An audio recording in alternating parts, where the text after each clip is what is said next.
बच्चों नमस्कार। सभी को नमस्ते। कैसे हाल चाल हैं आप लोगों के? एक बार आवाज़ बता देंगे। Very good afternoon. Very good afternoon all of you. चलिए एक बार आवाज़ बताइए बच्चों, कैसी आ रही है? आवाज़ बता दीजिए।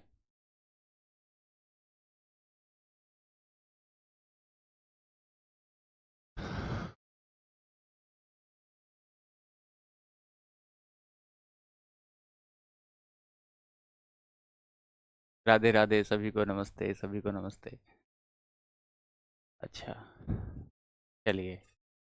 चलिए दोस्तों, एक दो बात आपको बतानी है, वो ये है कि एक टॉपिक हम लोग पढ़ चुके हैं जिसका नाम पदार्थ था। और अब हम उस टॉपिक के, हमारा जो पढ़ाने का तरीका है वो कुछ इस तरीके का है कि पहले हम पूरा टॉपिक पढ़ते हैं और पूरा टॉपिक पढ़ने के बाद हम उस टॉपिक के पीवाईक्यू करते हैं। तो एक टॉपिक आपको पढ़ाया, वो जो टॉपिक मैंने आपको पढ़ाया जिसमें हमने पदार्थ के गुण समझे, जो प्रॉपर्टीज ऑफ जो आपका मैटर है उसको हमने समझ लिया। और प्रॉपर्टीज ऑफ मैटर को समझने के बाद हम ये देख लें कि उससे कैसे कैसे सवाल अभी तक आ चुके हैं पेपर में, और उन सारे सवालों को एक बार कर लेते हैं। यदि हम उन सवालों को कर पाते हैं तो इसका मतलब ये होगा कि हम ठीक तरीके से पढ़ पा रहे हैं। और जैसे ही ये पीवाईक्यू हम लोग कर लेंगे, फिर यहाँ से आगे चलेंगे और ये देखेंगे कि जो नेक्स्ट टॉपिक है जिसे हम मिश्रण कहते हैं उसको हम लोग शुरू करेंगे आज। ठीक है? चलिए। चलिए फिर ठीक है। हाँ, कुछ बच्चे कह रहे हैं कि नोट करना है, साथ साथ नोट्स कर बनाते चलेंगे और कोई बात नहीं आएगी तो मुझे बता देंगे, मैं उसको दोबारा से समझाऊंगा, 3 बार समझाऊंगा, 10 बार समझाऊंगा।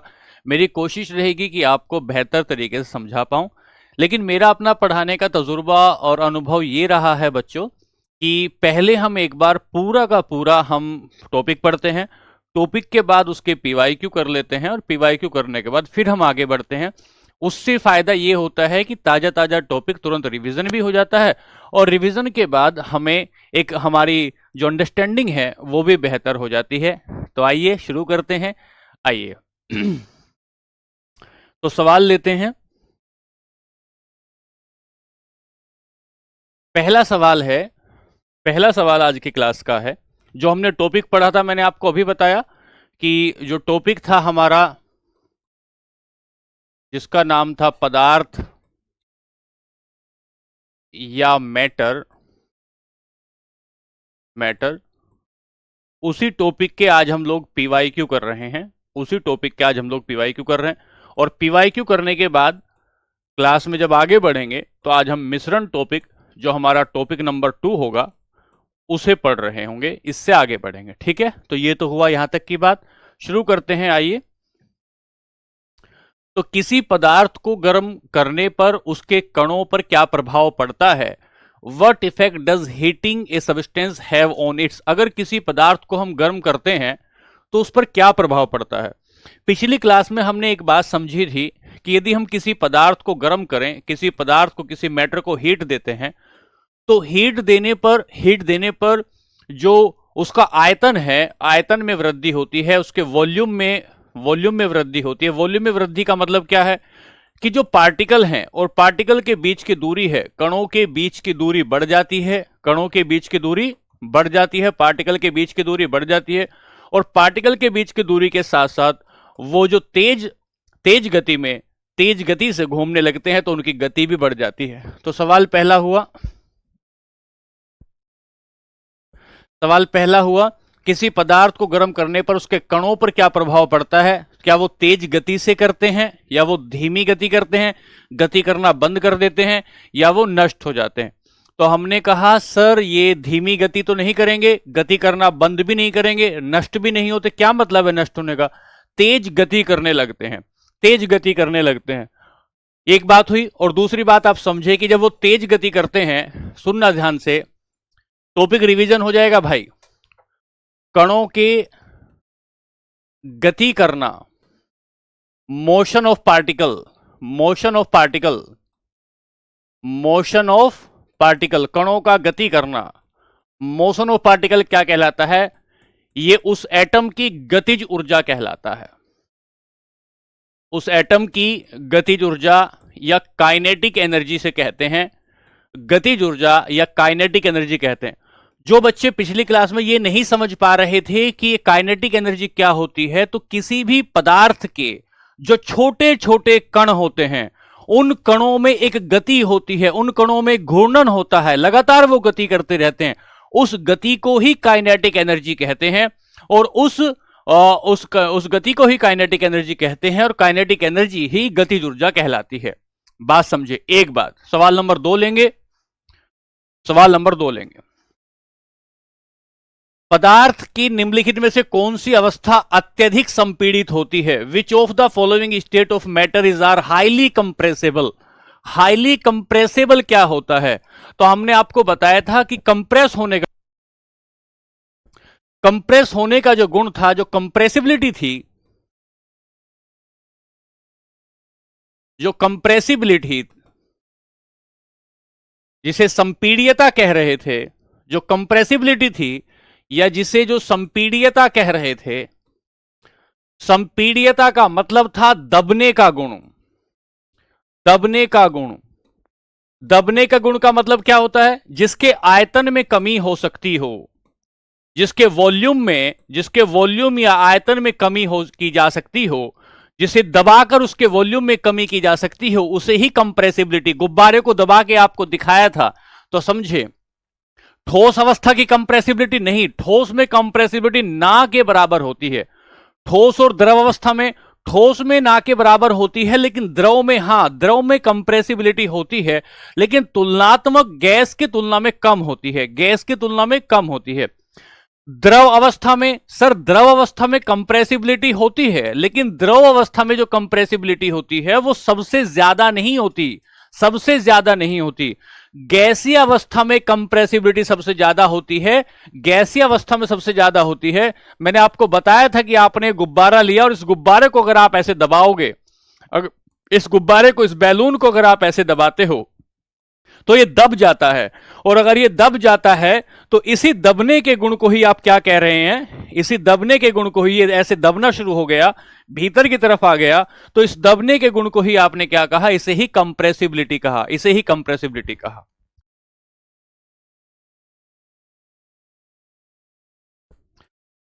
सवाल नंबर 3 पर चलते हैं। सवाल नंबर 3, बात ठीक है बच्चों? समझ में आ रहा है? समझ में आ रहा है? ठीक है। सबसे अधिक कंप्रेसिबिलिटी की बात। फिर तीसरे नंबर पर सवाल पर आए, ताप बढ़ाने पर पदार्थों की कौन सी अवस्था में सर्वाधिक विस्तार होता है? तो ध्यान से सुनिएगा, ध्यान से समझिए कि अगर किसी भी पदार्थ का टेम्परेचर बढ़ाते हैं तो टेम्परेचर बढ़ाने से कणों के बीच की दूरी, पदार्थ के कणों के बीच की दूरी बढ़ जाती है। कणों के बीच की दूरी बढ़ जाती है। कैसे समझेंगे? कि पहले कण यहां रखे हुए थे किसी पदार्थ के, पहले किसी भी पदार्थ के मॉलिक्यूल की यह अवस्था थी, जैसे ही आपने इसे टेम्परेचर दे दिया तो अवस्था ये हो गई, कण दूर दूर हो गए, और जैसे ही कणों के बीच की दूरी बढ़ जाती है, इसका मतलब होता है कि अट्रैक्शन फोर्स, आकर्षण बल कम हो जाता है। कणों के बीच में अट्रैक्शन फोर्स कम हो जाता है, और यदि कणों के बीच में अट्रैक्शन फोर्स कम होता है तो ये फैलने लगते हैं, और इस फैलने के गुण को ही विस्तार कहा जाता है। इस फैलने के गुण को ही विस्तार कहा जाता है, फैलने के गुण को ही विस्तार कहा जाता है। बात समझिए।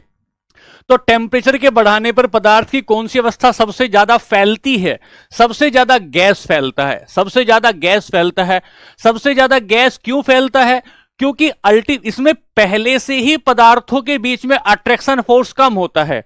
अगर कोई भाई ये सवाल पूछे, कोई बच्चा ये सवाल पूछे कि गैस में ही सबसे ज्यादा अट्रैक्शन फोर्स क्यों होता है, तो हम कहेंगे कि सर इसके बीच पहले से ही, कणों के बीच दूरी पहले से ही ज्यादा होती है, कणों के बीच दूरी सबसे ज्यादा होती है, और इसके कणों के बीच जो बंधन है, जो इसके बीच एक बॉन्डिंग बनी हुई है, और बॉन्डिंग कमजोर होती है, बॉन्डिंग कमजोर होने की वजह से टेम्परेचर देने पर ये बंध टूट जाते हैं, ये बंध टूट जाते हैं, और जैसे ही बंधन टूट जाते हैं तो फोम का विस्तार हो जाता है, फोम का विस्तार हो जाता है। ठीक है बच्चों, एक बार बताओ सब ठीक है क्या?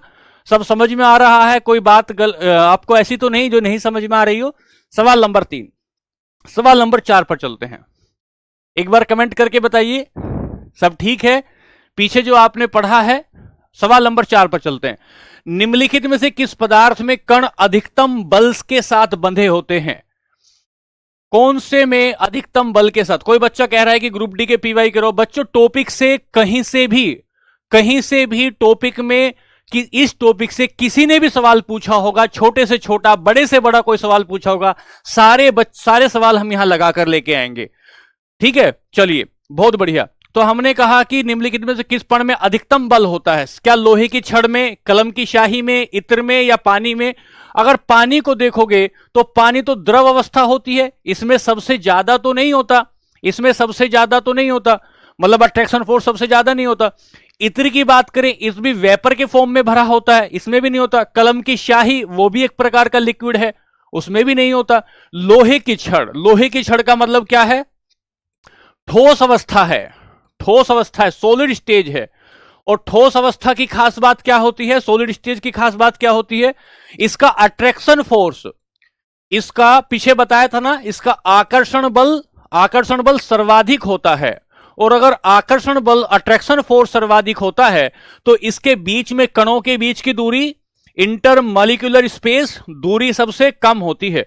और अगर दूरी सबसे कम होती है तो बंधन सबसे मजबूत होता है, बॉन्डिंग सबसे मजबूत होती है। और अगर बॉन्डिंग सबसे मजबूत होती है तो डेंसिटी, घनत्व ज्यादा होता है, डेंसिटी ज्यादा होती है। क्या पूछ रहा है? बंधन क्या पूछ रहा है? बंधन पूछ रहा है कि सबसे मजबूत बंधन किसमें होगा, अट्रैक्शन फोर्स किसमें होगा? तो आकर्षण बल ठोस अवस्था में सबसे ज्यादा हो जाएगा। चलिए सवाल नंबर 5 पर चलते हैं। नहीं, क्वेश्चन को बच्चा कोई कह रहा है कि क्या क्वेश्चन नोट कर? नहीं, क्वेश्चन नोट नहीं करना है बच्चे, क्वेश्चन नोट नहीं करना है। ठीक है, तो सवाल हो जाएगा इसका मैंने जवाब बताया 3 और इसका जवाब बता रहा हूं ए। सवाल नंबर 5 पर चलते हैं। हाँ, प्लाज्मा नहीं हो सकता प्रदीप भाई 3 का। क्यों नहीं हो सकता? क्योंकि प्लाज्मा चार्ज के लिए जाना जाता है, प्लाज्मा उसके ऊपर आने वाले चार्ज के लिए जाना जाता है कि गैस आयनीकृत हो जाती है। लेकिन यह कह रहा है कि फैलती कौन सी है, ठीक है। चलिए सवाल नंबर चलते हैं 5 पर। पदार्थ की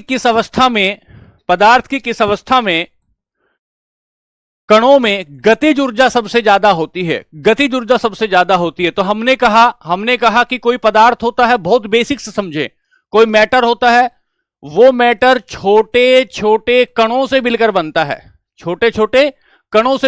है, इन कणों में एक गति होती है, गति का मतलब ये घूमते रहते हैं, ये चलते रहते हैं, घूमते रहते हैं। और इस गति को ही क्या कहते हैं? इस गति को ही काइनेटिक एनर्जी, गतिज ऊर्जा कहा जाता है। काइनेटिक एनर्जी, गतिज ऊर्जा कहा जाता है। अब ये जो गतिज ऊर्जा है, ये जो काइनेटिक एनर्जी है, ये जो गतिज ऊर्जा, ये काइनेटिक एनर्जी है, ये किसमें ज्यादा होगी? जिसमें बंधन कमजोर होगा। काइनेटिक एनर्जी किसमें ज्यादा होगी? जिसमें बंधन कमजोर होगा।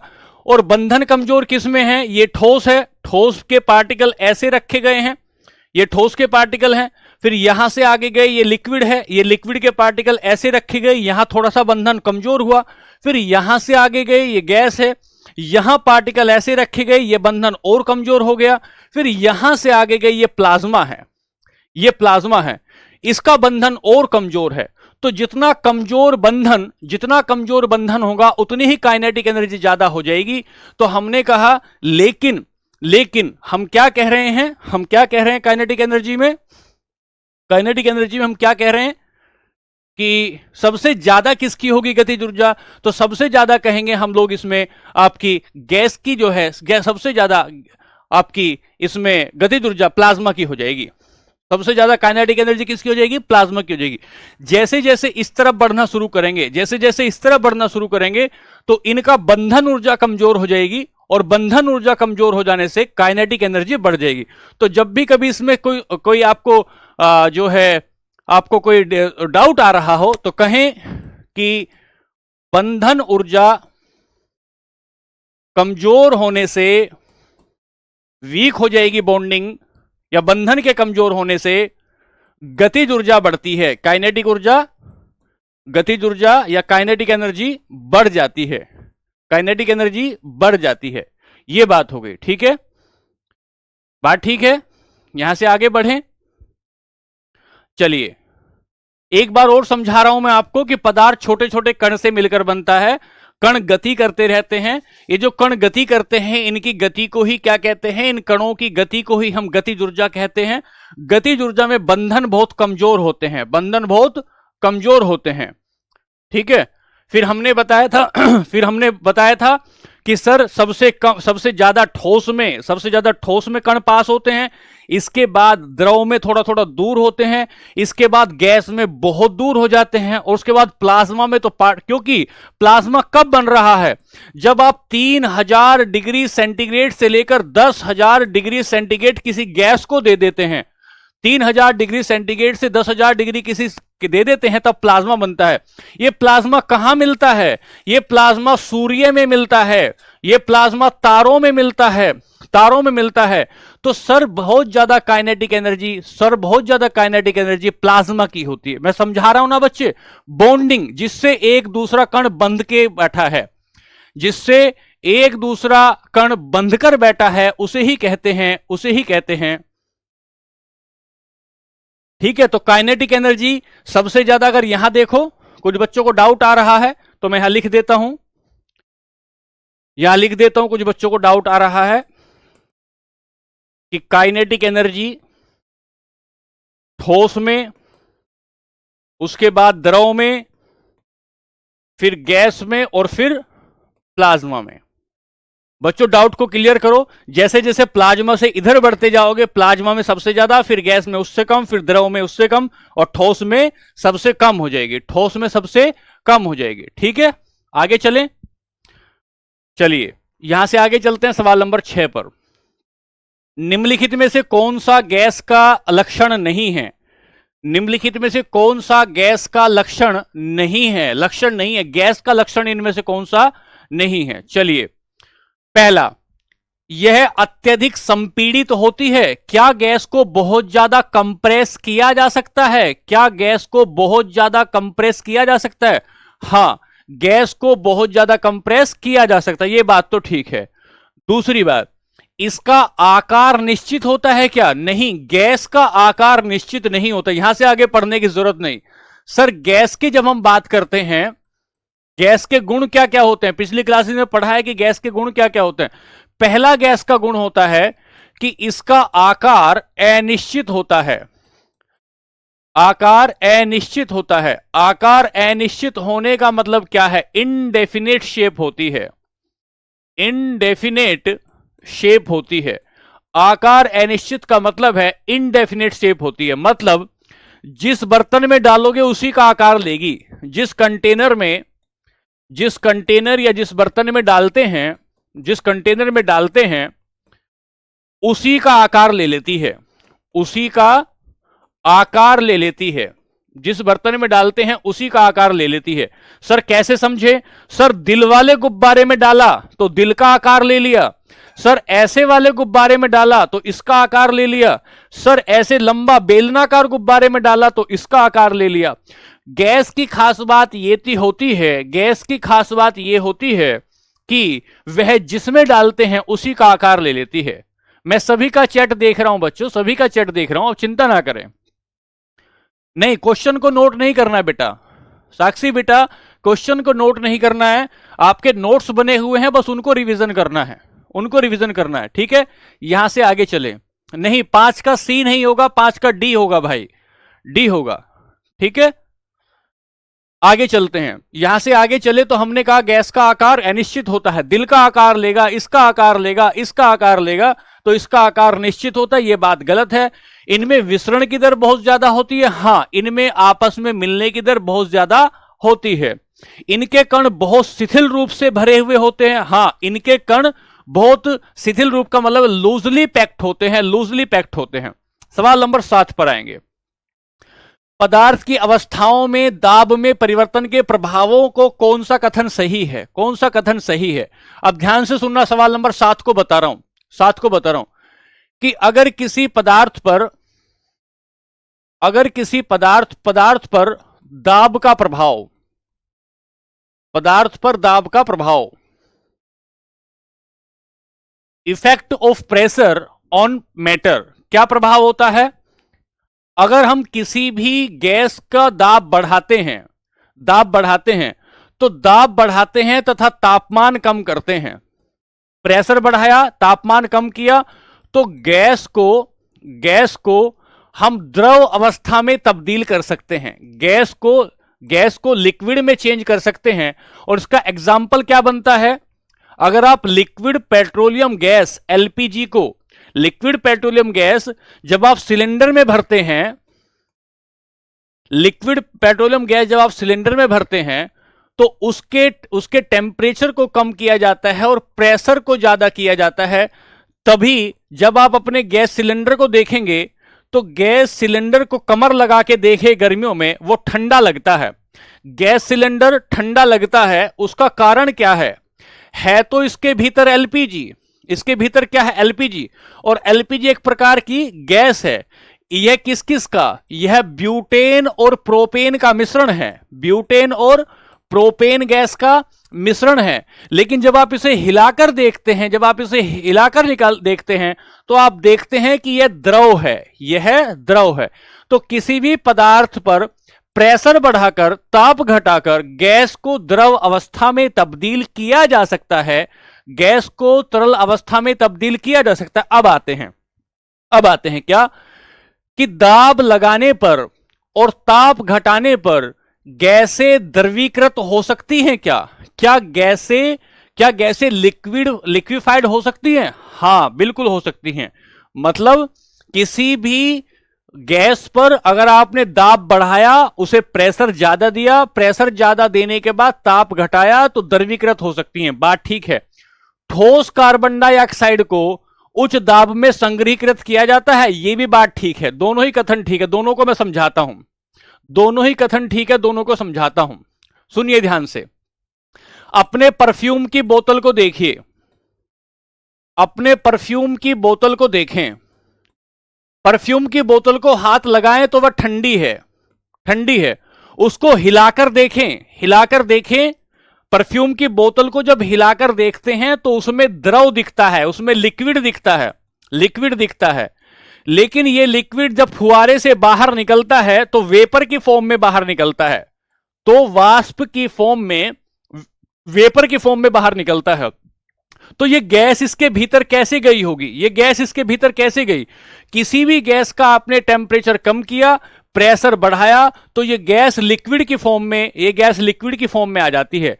दो एग्जाम्पल हमने इसके लिए समझे हैं बच्चों, दो एग्जाम्पल समझे हैं।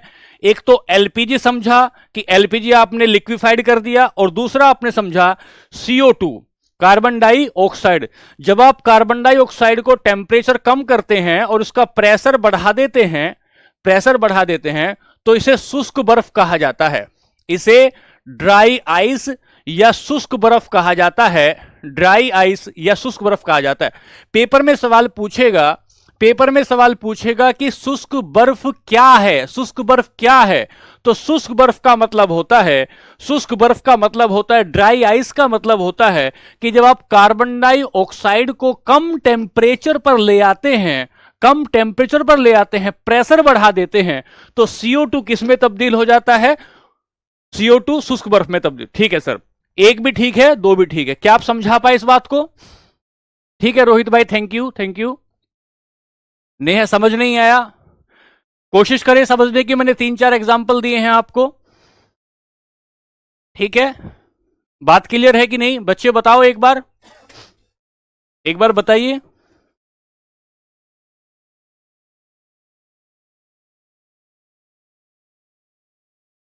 चलिए ठीक है, आगे चलते हैं। ओके ठीक है, आगे चलते हैं। बहुत बढ़िया बच्चों, बहुत बढ़िया, सभी को समझ आ रहा है। सवाल नंबर 8 पर आते हैं। ठोस और गैस के कणों के बीच में अंतर क्या होता है? ठोस और गैस के कणों के बीच में क्या अंतर होता है? तो ठोस के कण गैस के कणों की तुलना में अधिक मुक्त रूप से गति करते हैं क्या? नहीं, गलत बात है, गलत बात है। ठोस के कण एक दूसरे से बहुत ज्यादा नजदीक नजदीक बैठे होते हैं। तो हमने कहा गति करते हैं क्या बहुत ज्यादा? तो हमने एग्जाम्पल अभी लिया था कि ठोस में गति, फिर द्रव में गति और फिर गैस में गति। तो गतिज ऊर्जा या गति करने का गुण सबसे ज्यादा इन तीनों में देखें तो गैस में होता है। और ये किस में कह रहा है? ठोस कण गैस कणों की तुलना में अधिक रूप से गति करते हैं। गलत बात हो गई। दूसरा, ठोस के कण गैस कणों की तुलना में अधिक निकटता से जुड़े होते हैं। हां, निकटता से जुड़े होते हैं। तो ठोस के कणों की स्थिति तो ऐसे होती है, एक दूसरे को हक करके बैठे हैं, ऐसे जैसे 20 लोगों की भीड़ में 20 लोगों की बस में 50 लोगों को भर रखा हो, ठोस की स्थिति है। फिर द्रव के कण कैसे होते हैं? द्रव के कण आपस में एक दूसरे से ऐसे जुड़े होते हैं। और जब हम गैस के कणों को देखते हैं तो गैस के कण ऐसे होते हैं। तो हम कहें कि ठोस के कण गैस के कणों की तुलना में अधिक निकटता से जुड़े होते हैं। हां, तो ठोस के कण में अधिक निकटता है, ठोस के कणों में अधिक निकटता से जुड़े हैं। बिल्कुल सही बात है। इनमें जो डिस्टेंस है वो बहुत कम है। ये बात ठीक है। ठोस के कणों में गैस कणों की तुलना में अधिक ऊर्जा होती है? नहीं, ऊर्जा कम होती है। और ठोस कण गैस कणों की तुलना में विभिन्न तत्वों से बने, इसका कोई मतलब नहीं। प्राथमिक अंतर पूछ रहा है, प्राथमिक अंतर बी हो जाएगा, प्राथमिक अंतर बी हो जाएगा। ठीक है, चलिए आगे चलते हैं। सवाल नंबर 9, निम्नलिखित में से कौन सा पदार्थ के कणों का गुण नहीं है? कौन सा पदार्थ के कणों का गुण नहीं है? देखिए सवाल पढ़िए ध्यान से, सवाल को पढ़िए कि सवाल का गुण क्या पूछना चाहता है। देखते हैं, आइए देखते हैं क्या कहता है कि इनके बीच रिक्त स्थान होता है। हां, हमने कहा था सर पदार्थ के गुण क्या होते हैं, पदार्थ के प्रॉपर्टी या गुण क्या क्या होते हैं। पहला, प्रॉपर्टी ऑफ मैटर क्या क्या होती है? प्रॉपर्टी ऑफ मैटर क्या होती है? पहला होता है इनमें अंतराण्विक स्पेस होता है, इनमें रिक्त स्थान होता है, हां सर, इनमें एम्प्टी स्पेस होता है, सही बात है, एम्प्टी स्पेस होता है। एक बात ठीक है, ये एक दूसरे को आकर्षित करते हैं तो इनमें आकर्षण बल होता है। दूसरा गुण बताया था पहली ही क्लास में, इनमें अट्रैक्शन फोर्स या आकर्षण गुण बल होता है। ये आकार में बहुत बड़ी होते हैं या ये निरंतर गतिशील होते हैं। तीसरा गुण बताया था इनमें लगातार गतिज ऊर्जा होती है, ये इनमें गति का गुण पाया जाता है। इनमें काइनेटिक एनर्जी होती है, क्या ये आकार में बहुत बड़े होते हैं? नहीं, ये आकार में बहुत बड़े नहीं होते, आकार में बहुत छोटे होते हैं, बात क्लियर है बच्चे? बहुत बढ़िया। सवाल नंबर 10 पर चलते हैं। पदार्थ की द्रव अवस्था के संबंध में कौन सा सही है? द्रव अवस्था के संबंध में बताइए, द्रव अवस्था के संबंध में कौन सा सही है? बहुत अच्छा जवाब दे रहे हैं सभी बच्चे, बहुत शानदार।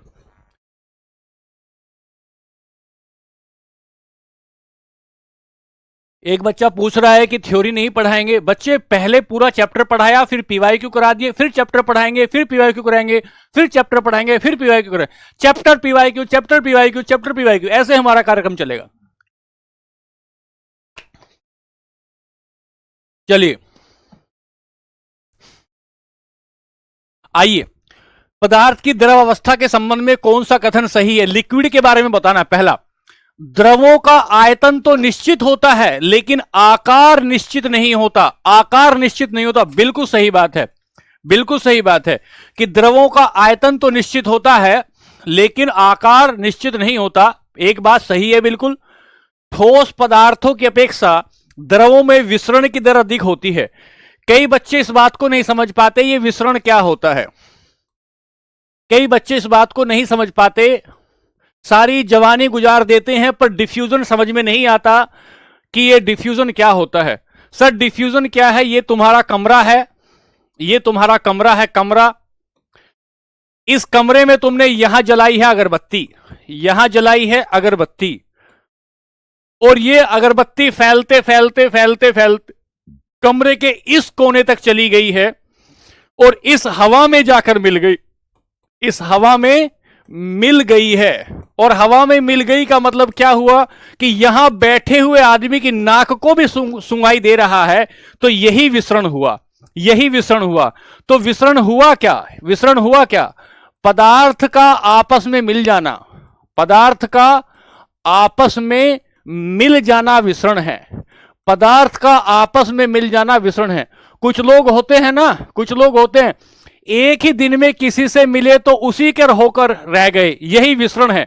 कुछ लोग हैं जो बंद गोभी के जैसा मुंह बनाकर घूम रहे हैं, उनमें विसरण का दर बहुत कम होता है, उनमें विसरण की दर बहुत कम होती है, मिल नहीं पाते दूसरे से। और कुछ ऐसे होते हैं कि दूसरे के हो जाते हैं और दूसरे को अपना बना लेते हैं, घुल जाते हैं, मिल जाते हैं, इसी को विसरण कहा जाता है। तो डिफ्यूजन क्या है? पदार्थों का आपस में मिल जाना ही, पदार्थों का आपस में मिल जाना ही विसरण कहलाता है, विसरण कहलाता है। चलिए तो बताइए, ठोस में विसरण ज्यादा है, ठोस में विसरण ज्यादा है या कम है? ठोस में विसरण बहुत कम होता है।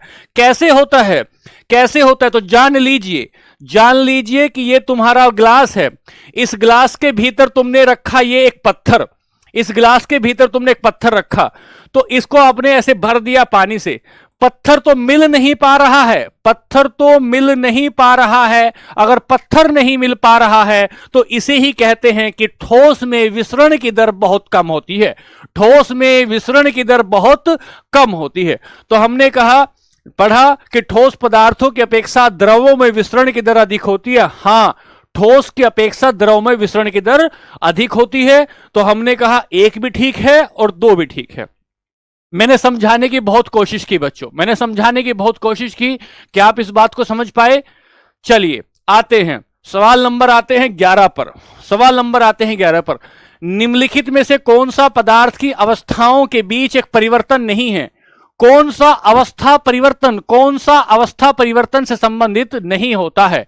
कौन सा अवस्था परिवर्तन से संबंधित नहीं है? तो आइए, सर संघनन, हां सर संघनन तो अवस्था परिवर्तन से संबंधित है, क्योंकि मैं इसको पहले भी पढ़ चुका हूं। कैसे पढ़ चुका हूं सर?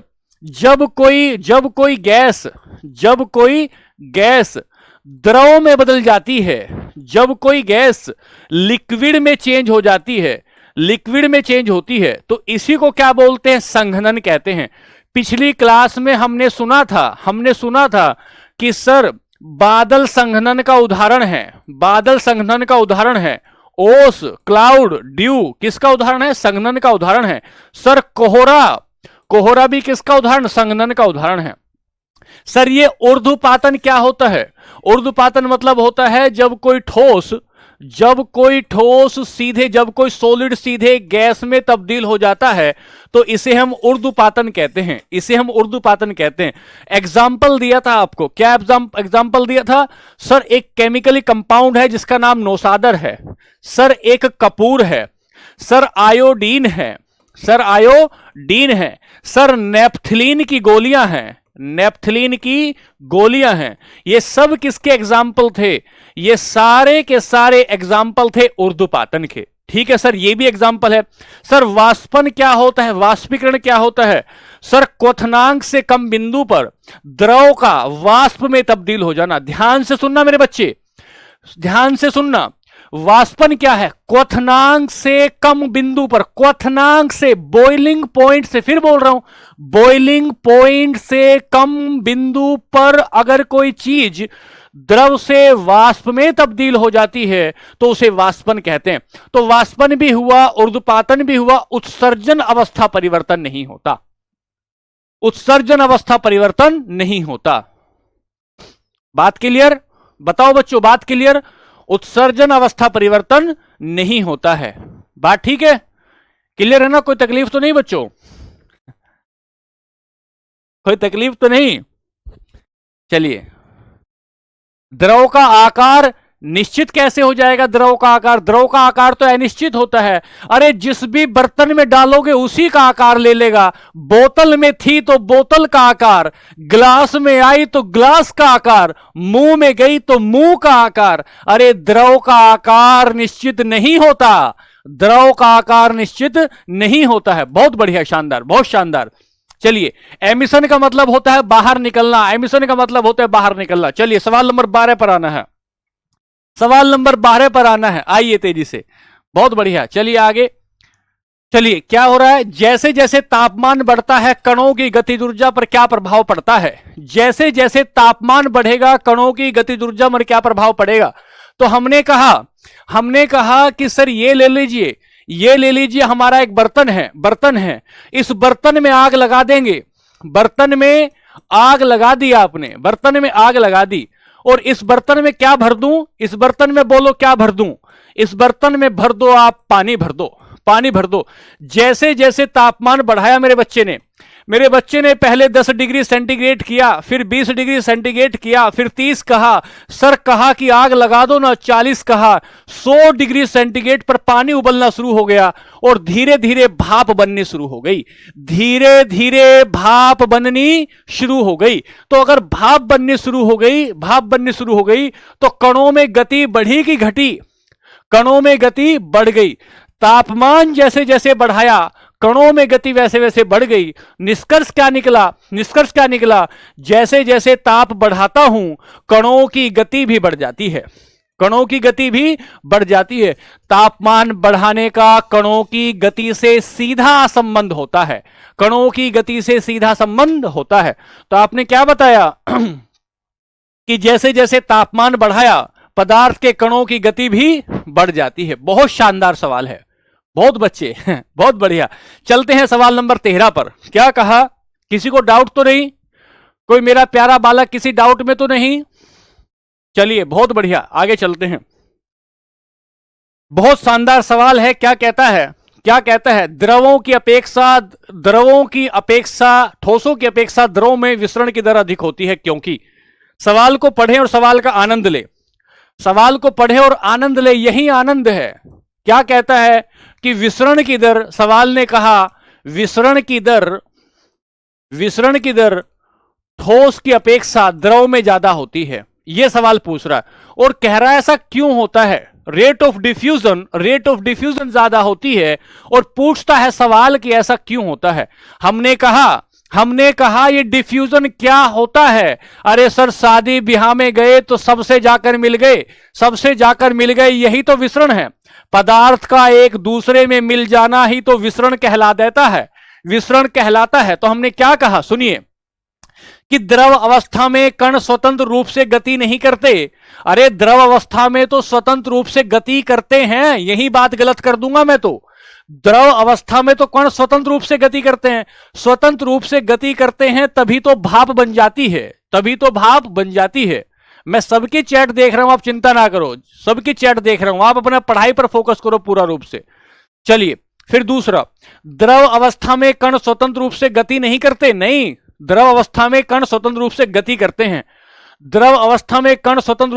करते हैं, और कणों के बीच में रिक्त स्थान नहीं होता तो शक्कर नहीं घुल पाती पानी में, रिक्त स्थान नहीं होता बोर्नवीटा नहीं घुल पाता पानी में, रिक्त स्थान नहीं होता तो चीनी नहीं घुल पाती पानी में।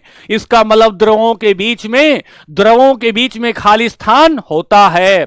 द्रव अवस्था में कण स्वतंत्र रूप से गति करते हैं, और कणों के बीच में रिक्त स्थान। ये बात हुई ना, कुछ ये बात हुई। क्या कह रहा है सवाल क्या कहता है? सवाल कहता है कि द्रव स्वतंत्र रूप से गति करते हैं। हाँ गति करते हैं, स्वतंत्र गति करते हैं सर, गति करते हैं। क्यों गति करते हैं? अरे आप पानी का तापमान बढ़ा दो, पानी भाप बन जाएगी और हाथ से निकल जाएगी तुम्हारे सिमरन की तरह, इसका मतलब क्या हुआ कि भाप में काइनेटिक एनर्जी ज्यादा हो गई है। और दूसरी बात, उनके बीच में खाली स्थान होता है। मम्मी ने 1 गिलास दूध का दिया कि ले मेरे प्यारे बेटे दूध पी ले, और 1 चम्मच डाल दी इसमें चीनी।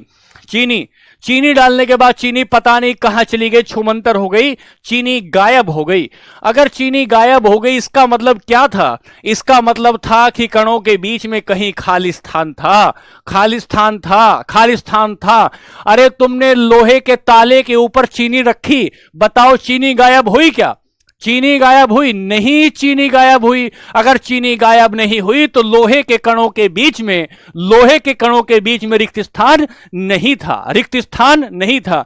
लेकिन पानी में चीनी गायब हो गई, इसका मतलब कणों के बीच में रिक्त स्थान, खाली स्थान था, खाली स्थान था। बहुत शानदार, बहुत शानदार।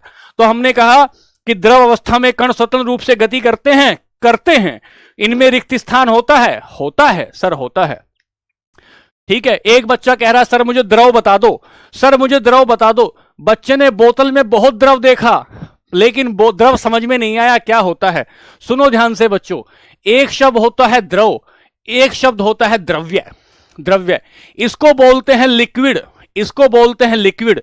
इसका उदाहरण है पानी, इसका उदाहरण है पानी। हाय मैं शर्म से पानी पानी हो गई, ये वही पानी है। इसे कहते हैं मैटर, इसे कहते हैं मैटर। छोला हो भटूरा हो, चीनी हो बूरा हो, छोला हो भटूरा हो, चीनी हो या बूरा हो, चीनी हो या बूरा हो, इसे मैटर कहते हैं। तो सर ये द्रव पानी है, ये द्रव पानी है, और ये द्रव्य क्या है? ये मैटर है। इसे क्या बोल रहे हैं? इसे मैटर कहते हैं। चलो बेटा सवाल नंबर 14 पर चलते हैं। आज की क्लास का सवाल नंबर 14, द्रव की चौथी अवस्था प्लाज्मा क्या है? द्रव की चौथी अवस्था क्या होती है? तो सुनिए ध्यान से। ठीक है सुधांशु, थोड़ा हट जाएंगे बेटा। आइए आइए ध्यान से सुनते हैं, आइए ध्यान से सुनते हैं। ठीक है। स्वतंत्र रूप का मतलब खुले रूप में उड़ जाएंगे, खुले रूप में उड़ जाएंगे, जैसे जैसे सिमरन उड़ जाती है, जैसे सिमरन उड़ जाती है। सर द्रव की चौथी अवस्था कौन सी होती है? सर प्लाज्मा होती है। आपने अवस्थाएं बताई थी। हां सर हमने अवस्थाएं बताई थी, 4-5 अवस्थाएं आपको बताई। पहली बताई ठोस, दूसरी बताई ठोस के बाद, ठोस के बाद बताई द्रव, द्रव के बाद बताई गैस, गैस के बाद बताई प्लाज्मा, और प्लाज्मा के बाद बताई बोस आइंस्टीन कंडेंसट। 5 अवस्थाएं बताई थी। इन 5 अवस्था में ये बोल रहा है कि सर चौथी अवस्था प्लाज्मा होती है। हां होती है। इसका क्या गुण होता है? क्या ये आयनीकृत गैस होती है? हां ये आयनीकृत गैस होती है। इसके ऊपर चार्ज हो जाता है। जब 3000, 4000, 5000, 6000, 7000 डिग्री, 10,000 डिग्री सेंटीग्रेड टेम्परेचर कर दिया जाता है किसी भी गैस का, तो गैस खुल जाती है, और गैस खुल जाने के बाद उसके ऊपर आवेश आ जाता है, उसके ऊपर इतना ज्यादा चार्ज आ जाता है कि उसे आयनाइज गैस कह देते हैं। तो आयनीकृत गैस होती है क्या? हां होती है, लेकिन कुछ और देखते हैं। कम इलेक्ट्रॉन वाली उदासीन गैस? नहीं सर, आयनीकृत है तो उदासीन नहीं हो सकती। द्रव और गैस के बीच की अवस्था? अरे नालायकी की बात हो गई है। तो द्रव और गैस की अवस्था नहीं, गैस के बाद की अवस्था है। एक आयनीकृत गैस होती है जिसमें आयन आ जाते हैं, जिसमें आयन आ जाते हैं, जिसमें आयन आ जाते हैं। बात क्लियर हुई बच्चे? सवाल नंबर 14 की बात क्लियर? बात क्लियर? चलिए आगे चलते हैं। नीरज भाई अभी पढ़ाया नहीं है चैप्टर, अभी अगला चैप्टर पढ़ाएंगे। चलिए मिश्रण अभी कहां पढ़ाया है? पढ़ने पे ध्यान दो, पढ़ने पे ध्यान दो। तुम सारी चिंता छोड़ दो कि कौन सा चैप्टर पढ़ाया, कौन सा चैप्टर नहीं पढ़ाया। ये चिंता हमारी है, ये जिम्मेदारी हमारी है। आपका मतलब है कि आप हमारी उंगली पकड़ो और उंगली पकड़ के धीरे धीरे धीरे धीरे चलते रहो। बात क्लियर? चलो सवाल नंबर आए 16-15 पर। क्या कहता है? निम्नलिखित में से वो घटना बता दो, वो घटना बता दो निम्नलिखित में से कौन सी, कि किस घटना में एक ठोस द्रव में परिवर्तित हो जाता है। ठोस किस में परिवर्तित हो जाए? अगर कोई ठोस द्रव में परिवर्तित हो जाता है तो इसी को मेल्टिंग कहते हैं। क्या कहते हैं? इसी को मेल्टिंग कहते हैं। सर ये ऊर्ध्वपातन क्या होता है? सर अगर कोई यही ठोस किस में तब्दील हो जाए, ठोस अगर द्रव में तब्दील हो जाए, मेल्ट कहते हैं। उदाहरण क्या होगा? अरे बर्फ का पिघलना। क्या बताया? बर्फ का पिघलना। पहली मर्तबा उससे जाकर मिला, मैं सोच रहा था कि मैं तो बड़ा सख्त हूं, बड़ा ठोस हूं। जैसे ही उसने हल्की सी मुस्कुराहट दी तो मेल्ट हो गया, हल्की सी मुस्कुराहट दी तो मेल्ट हो गया, गलन हो गया। सारा का ठारा ठोस पानी में बदल गया। ठोस सारा का सारा द्रव में बदल गया, द्रव में बदल गया। सर ऊर्ध्वपातन क्या होता है? ऊर्ध्वपातन अगर कोई ठोस गैस में तब्दील हो जाए, अगर कोई ठोस गैस में तब्दील हो जाए तो इसे क्या कहते हैं? इसे ऊर्ध्वपातन कहते हैं। सर निक्षेपण क्या होता है? अगर कोई गैस डायरेक्ट ठोस में तब्दील हो जाए, ठोस में तब्दील हो जाए, बदल जाए, इसे ही निक्षेपण कहते हैं, इसे ही निक्षेपण कहते हैं। बात समझे क्या? तो क्या होगा? गलन होगा। सवाल नंबर 15 का ए होगा। बात क्लियर? चलिए आगे चलते हैं, आगे चलते हैं। सवाल नंबर 16 पर आएंगे। क्या कहता है? सभी द्रव और गैसें क्या होती हैं? सभी द्रव और गैसें क्या होती हैं? सर इनका एक गुण होता है जिसे फ्लूइड कहते हैं। फ्लूइड का मतलब होता है जिसमें बहने का गुण हो, जिसमें बहने का गुण हो, जिसमें बहने का गुण हो, बहने का गुण। जो बह जाता हो उसे फ्लूइडिटी कहते हैं, जो बह जाता है उसे फ्लूइडिटी कहते हैं। सर बहने का गुण मतलब किस में होता है? सर ये थी तुम्हारी टेबल, ये तुम्हारी टेबल थी, टेबल है, ठीक है, ये तुम्हारी टेबल है। इस टेबल पे यहां तुमने रख रखा है क्या? यहां तुमने एक सॉस की बोतल रखी थी, ऊपर एक सॉस की बोतल रखी थी। यहां तुम्हारा बच्चा बड़ा शरारती है, बच्चे ने हाथ मार दिया और मारने के बाद ऐसे हो गई बोतल। बोतल हाथ मारने के बाद कैसे हो गई? बोतल हाथ मारने के बाद कैसी हो गई? बोतल गिर गई है, बोतल गिर गई है। जब बोतल गिर गई तो इससे जो भीतर भरा हुआ था बह जाएगा क्या? हां सर, जो बह गया, जिसमें बहने का गुण हुआ, उसी को तो अपने फ्लूइडिटी कहा, उसी को फ्लूइडिटी कहा। सर मेरा ये गुब्बारा था, बड़ी मुश्किल से फुलाया गुब्बारा, गुब्बारा बड़ी मुश्किल से फुलाया था, यहां पर बंद लगाया था, दीदी बाहर से आई, गुब्बारे की डोरी खोल दी, गुब्बारे की डोरी खोल दी और ऐसे ऐसे हवा बह गई। इतनी मेहनत कर कर गुब्बारा फुलाया था, डोरी खोलते ही गुब्बारा बह गया, गुब्बारे की हवा बह गई। तो जिसमें बहने का गुण होता है उसे फ्लूइड कहते हैं, जिसमें बहने का गुण होता है उसे फ्लूइड कहते हैं। ये द्रव में भी हो सकता है, ये द्रव में भी हो सकता है, ये गैस में भी हो सकता है, ये द्रव में भी हो सकता है, ये गैस में भी हो सकता है। बात क्लियर हुई क्या? बात क्लियर हुई बच्चे? मेरे मासूम निर्दोष बाल को बात क्लियर है? मासूम निर्दोष बाल को बात क्लियर है? चलें चलें, आइए आइए चलते हैं, सवाल नंबर 17 पर चलते हैं। सवाल नंबर 17 क्या बताता है? सवाल नंबर 17 क्या बताएगा? तो देखे जरा क्या बताता है, देखे जरा। निम्नलिखित में से कौन सा विकल्प द्रवों के, राहुल कुमार ए भी हो सकता था लेकिन बी ज्यादा बढ़िया है, बी ज्यादा बढ़िया मेरे बच्चों, बी ज्यादा बढ़िया। मेरे मासूम निर्दोष बालकों आइयो, आओ। निम्नलिखित में से कौन सा विकल्प द्रवों के गुण को नहीं बताता? किसका गुण देखना है? द्रव का गुण देखना है। जब द्रव का गुण देखना हो तो जल देख लो, शराब देख लो, गंगा जल देख लो और देखो कि उनमें कौन कौन सा गुण होता है। तो आइए प्यार से देखते हैं। पहला पहला पहला, द्रवों का कोई निश्चित आकार नहीं होता। सही बात है। बोतल में डालूं तो बोतल का आकार, कांच के गिलास में डालूं तो गिलास का आकार, बहुत सही बात है। द्रवों में बहाव होता है और आकार बदलता रहता है, बहुत सही बात है।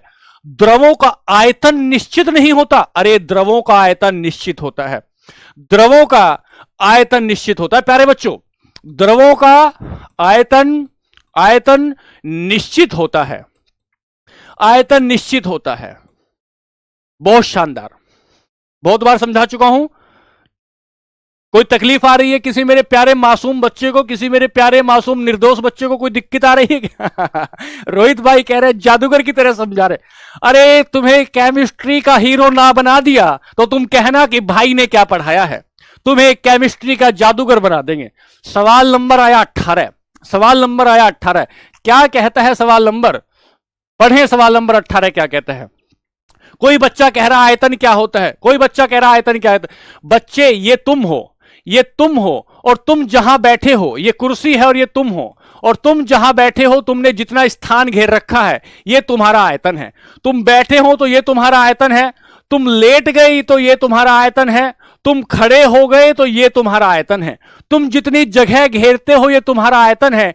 कई कई बार तुमने देखा होगा, कई कई बार तुमने देखा होगा कि मम्मी ने ये खाट बिछा दी, मम्मी ने खाट बिछा दी, और मम्मी के खाट बिछाने के बाद भैया भी यहां लेट गए और दीदी भी यहां लेट गई, दीदी भी यहां लेट गई। अब भैया का आयतन बहुत ज्यादा है, भैया का आयतन बहुत ज्यादा है, दीदी का आयतन कम है, दीदी का आयतन कम है। तो दीदी कह रही है भैया थोड़ा आयतन कम करो ना, भैया थोड़ा आयतन कम करो ना तो मुझे जगह मिल जाएगी। आयतन का मतलब है कितनी जगह घेरी हुई है, कितनी जगह घेरी गई है। तो हमने कहा सर ये आयतन मतलब जितना द्रव, जितना स्थान घेर रखा है, जितना स्थान घेर रखा है उसे हम उसका आयतन कहते हैं। सवाल नंबर 18 पर आते हैं। सवाल नंबर 18 पर आते हैं बच्चों। क्या कहता है? यदि हम तापमान कम करते हैं तो कणों की गतिज ऊर्जा बढ़ जाती है। नहीं नहीं, एकदम नहीं, एकदम नहीं। क्या बताया था?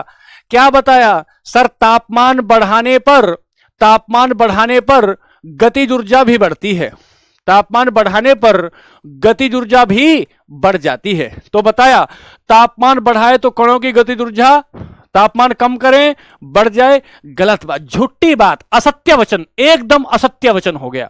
दूसरी बात, तापमान में परिवर्तन का कणों की गतिज ऊर्जा पर कोई प्रभाव नहीं पड़ता। अरे प्रभाव पड़ता है, प्रभाव पड़ता है। पढ़ाई करते हो, मेहनत करते हो तो सिलेक्शन होता है, सिलेक्शन होता है। बात सही होगी। यदि हम तापमान बढ़ाते हैं तो कणों की गतिज ऊर्जा कम हो जाती है। यदि हम तापमान बढ़ाते हैं तो कणों की गतिज ऊर्जा कम हो जाती है। नहीं नहीं, यदि हम तापमान बढ़ाते हैं तो कणों की गतिज ऊर्जा बढ़ जाती है। तापमान बढ़ाने पर कणों की गतिज ऊर्जा बढ़ जाती है। बहुत शानदार, बच्चे बहुत अच्छा जवाब दे रहे हैं। कुछ बच्चे ऐसे हैं, मैं पढ़ा कुछ रहा हूं, सवाल कुछ पूछ रहे हैं। रेस में पीछे हो जाओगे मेरे बच्चों, रेस में पीछे हो जाओगे। तुमसे बेहतर दिशा में दौड़ने वाले और बहुत होंगे, इसलिए ध्यान दो। सवाल नंबर 19 पे आ जाओ। पदार्थ के संदर्भ में निम्नलिखित में से कौन सा कथन सही नहीं है? कौन सा कथन सही नहीं है सवाल ये पूछता है। तो पहला, पदार्थ के कणों के बीच कोई आकर्षण बल नहीं होता। गलत बात, अट्रैक्शन फोर्स होता है, आकर्षण बल होता है। आखिरी सवाल लेते हैं आज की क्लास का, आखिरी सवाल लेते हैं आज की क्लास का। अभी तक वैज्ञानिकों ने कितनी अवस्थाएं तय की हैं? तो अभी तक वैज्ञानिकों ने द्रव की, पदार्थ की 5 अवस्थाएं तय की हैं। अभी तक वैज्ञानिकों ने द्रव की, पदार्थ की 5 अवस्थाएं तय की हैं। बात क्लियर?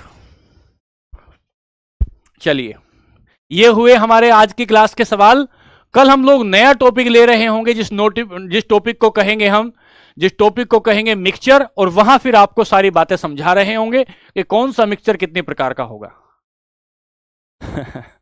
ठीक है, कोई बात, सब बात आपको समझ में आई? चलिए, नया टॉपिक लेंगे। मैं आपको फिर एक बार याद दिला देता हूं, मेरा अपना पढ़ाने का तरीका यह है कि पहले टॉपिक पढ़ाता हूं, टॉपिक पढ़ाने के बाद मैं फिर आपको पढ़ाता हूं पीवाईक्यू, फिर टॉपिक पढ़ाता हूं, फिर पीवाईक्यू, फिर टॉपिक, फिर पीवाईक्यू। ये मेरा पढ़ाने का तरीका है। और ऐसे ही आपको जीरो से हीरो की तरफ और फर्श से अर्श की तरफ लेकर बढ़ूंगा।